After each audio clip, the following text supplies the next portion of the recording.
आज मैं तनुष साहब के साथ मौजूद हूँ। इन्हें केपीसीसी का वर्किंग प्रेसिडेंट बनाया गया है।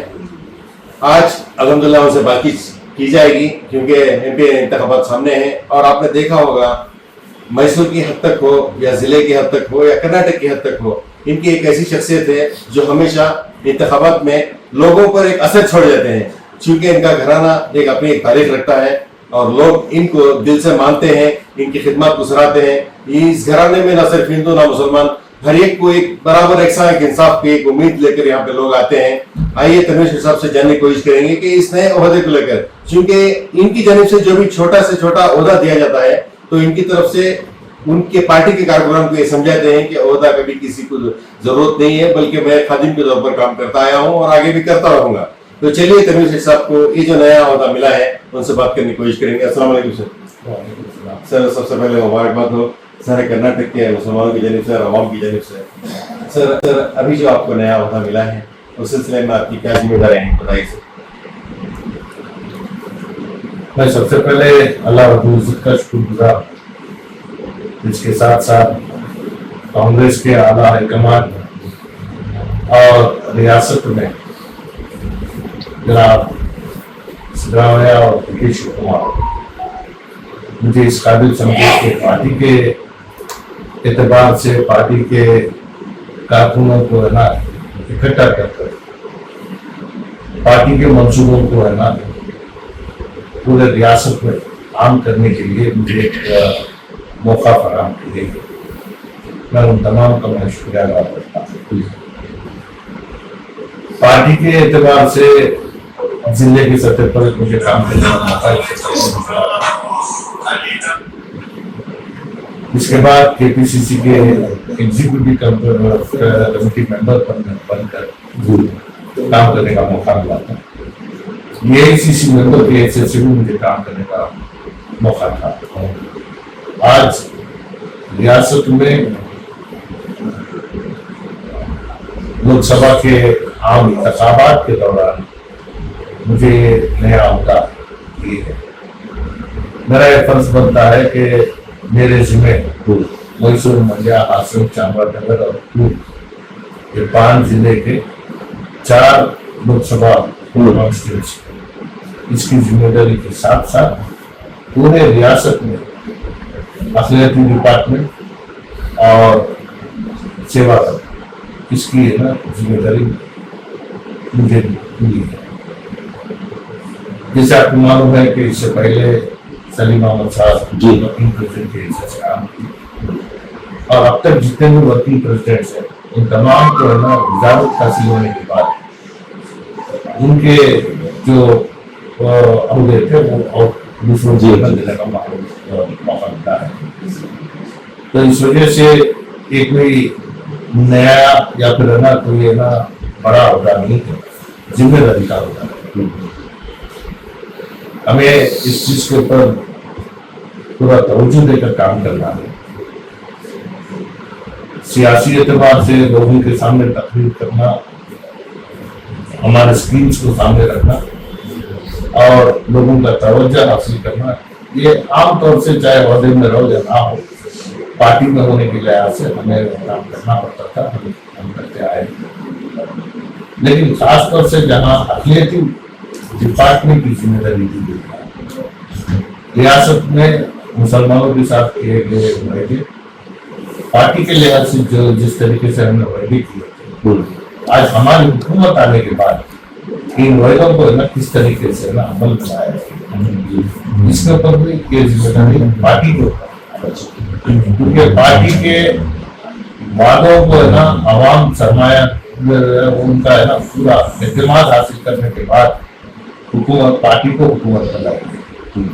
तो हमारे फर्ज बनता है कि जितने हमारे वायदे थे माहौल में हमारे ऊपर किस तरीके से ना जबरदस्ती और ना जो चीजों का शिकार पूरे रियासत में नहीं पूरे हिंदुस्तान में मुसलमान इस तरीके से शिकार हो रहा है, इन तमाम चीजों के लिए हमें है ना अलहदा से एक प्रोग्राम बनाना है। पार्टी के एतबार से हमारे मंसूबों को है ना हुकूमत के मंसूबों में तब्दील करना और हो सकता है कि हमारे जितने प्रोग्राम्स हैं तालीम के एतबार से, रोजगार के एतबार से, या हम जिस तरीके के भी प्रोग्राम हम दे रहे, इसे अमल में लाकर उसका फायदा खास तौर से मिलत को पहुंचने का काम भी हमारे पार्टी के एतबार से जो प्रोग्राम हम तय करेंगे उसे हुकूमत में ना अमल में लाने के लिए ये जिम्मेदारी तो इस वजह से जैसे आपको मालूम है कि लोकसभा इंतखाबात आने की वजह से और साथ ही साथ माह रमजान का महीना भी चल रहा है, इसमें जोर शोर से हमें ना कुछ करने का नहीं है, जिम्मेदारी है। इस जिम्मेदारी को निभाने के लिए अल्हम्दुलिल्लाह हमारे काम को अंजाम देंगे और खुशी इस बात की है कि अहदा तो मिला है। इस अहदे को मैं 4 दिन के लिए बेंगलुरु जाना था, क्योंकि तकरीबी दौरान हम रियासती प्रदेश कांग्रेस समिति के सदर DK शिव कुमार और वजीर आला सिद्धरामैया दोनों मौजूद तशरीफ ला रहे, तो दोनों के सामने है ना मैं मेरा चार्ज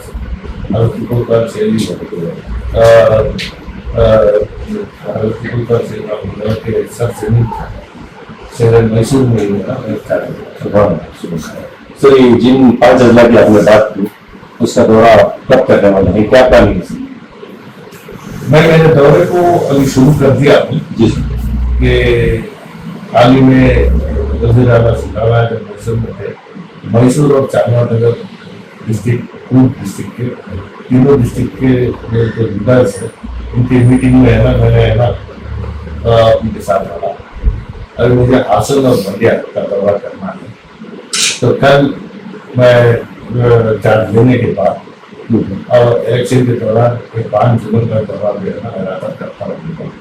और साथ ही साथ मुझे जिम्मेदारी जहाँ अखिलियतों की दी हुई है, बेंगलुरु सेंट्रल हमें जो वो सीट मिली है, इसके लिए भी है ना मैं अपील करूँगा कि है ना हमारे ये एक मौका है हमारा कि हमारे नुमाइंदे जिता है, तो ऐसा नहीं कि सिर्फ हमारे लोग हमारे नुमाइंदे पूरी तरफ से कांग्रेस पूरे तरफ से वहाँ पे है ना हमारे नुमाइंदे को जिताने का काम करना है, इसकी भी तो एक मैं आपके सामने रखा कि इस वक्त का मजहबी जज्बात को मजबूर नहीं किया जाएगा, बल्कि अच्छी सियासत को लोगों के सामने लाया जाएगा, पर्सनल चीजों को सामने नहीं लाया जाएगा।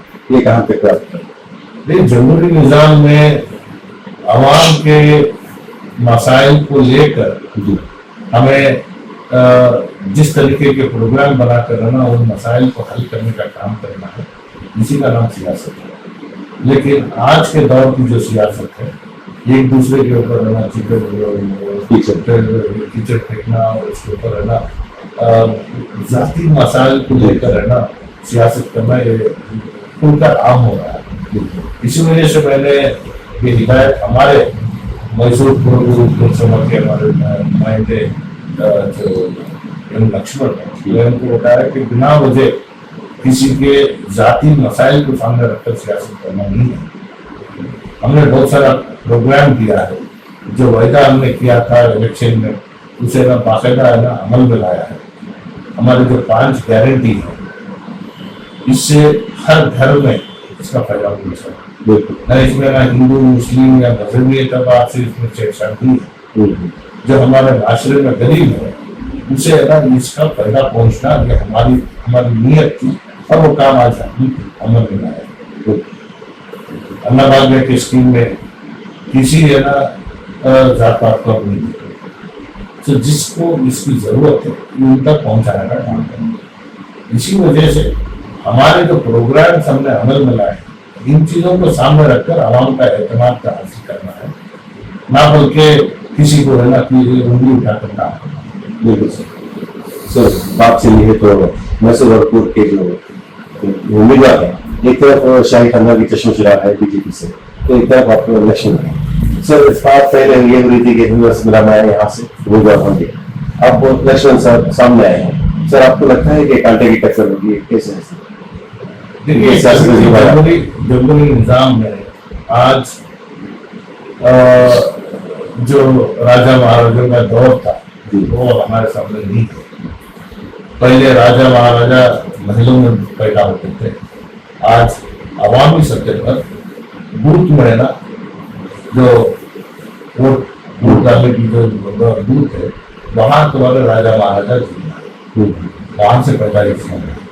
तो इस वजह से जमहूरी निजाम में जो जीता हुई थी, तो इस वजह से यहाँ आज मैसूर के शाही खानदान जो है उनके वो इज्जत और मुकाम जो है वो अपनी तरफ है। लेकिन रणवीर इंतखाब में आने की वजह से वो हमारे जो वो पार्टी जिस पार्टी से नफरत करते हैं उस पार्टी में तो इस वजह से हमारी पार्टी का जो माहौल है या फिर हमारा जो मंसूबा है इसे हम आगे रखकर इलेक्शन में लड़ेंगे। किसी से दोस्ती नहीं। तो इस वजह से राजा अपने घर के जब आवाम के दरमियान आ गए हैं तो आवाम का इत्मीनान हासिल करने में खूब कामयाब होगा वही राजा। सर, आपको विशारत माननी है, लग रहा आपके सामने नाराजगी देखी जा रही थी, अभी आपको ये जो होना मिला है उससे कहीं ना कहीं खुशी तो सामने आई है। आपके फॉलोअर्स को क्या कहेंगे मुठभेड़ होकर काम करने के लिए? नहीं, मुझे अभी पार्टी की जिम्मेदारी दी गई, हुकूमत की जिम्मेदारी नहीं है। लेकिन अलबत्ता हुकूमत का हिस्सा होने के नाते और पार्टी का काम करते हुए मुझे ये उम्मीद है कि ना जो भी मेरे चाहने वाले हैं, जो भी मुझसे उम्मीद रखते रहना काम कर रहे हैं, दौर एक जैसा नहीं है।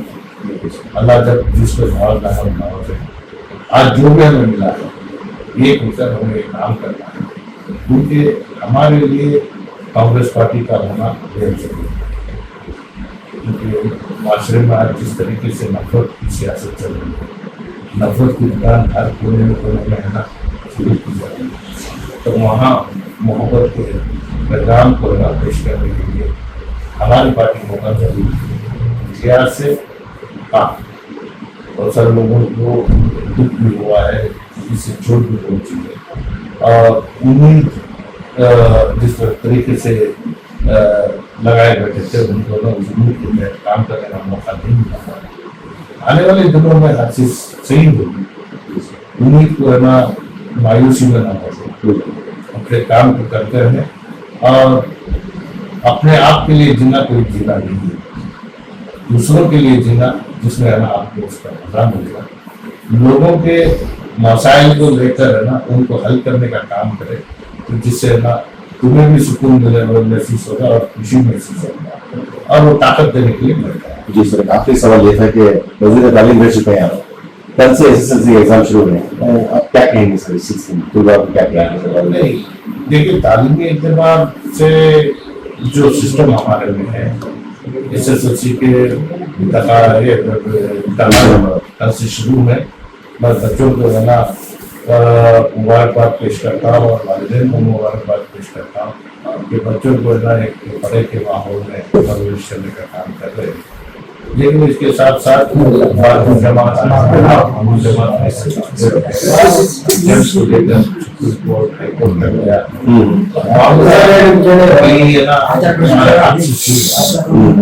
बच्चों के सामने बच्चों को एक माहौल बना कर रहना हमारा कर्तव्य। ये साल के शुरू में अगर इम्तिहान की बात अगर करते तो बच्चे भी तैयार होते, तो बच्चों के जहन के ऊपर एक दबाव का माहौल कर रहे नहीं सब कैंसिल कर लिया। तो इन चीजों को ना बच्चों के साथ खिलवाड़ करना यकीन नहीं। तो ये एक हुकूमत को भी है ना और वज़ीर तालीम से भी मैं किया कि इसे जल्दी से करना सही करें। एसएलसी को लेकर बच्चों के एग्जाम खत्म हुए हैं, एसएलसी के बच्चों को ना और आपने देखा फिर साहब ने खुलकर तमाम बातें बता दी है, मौजूदा हालात को लेकर तमाम बातें आप साफ हो चुकी है। अगली मिनिस्टर के लिए मैं सब आपसे रुखसत लेता हूँ।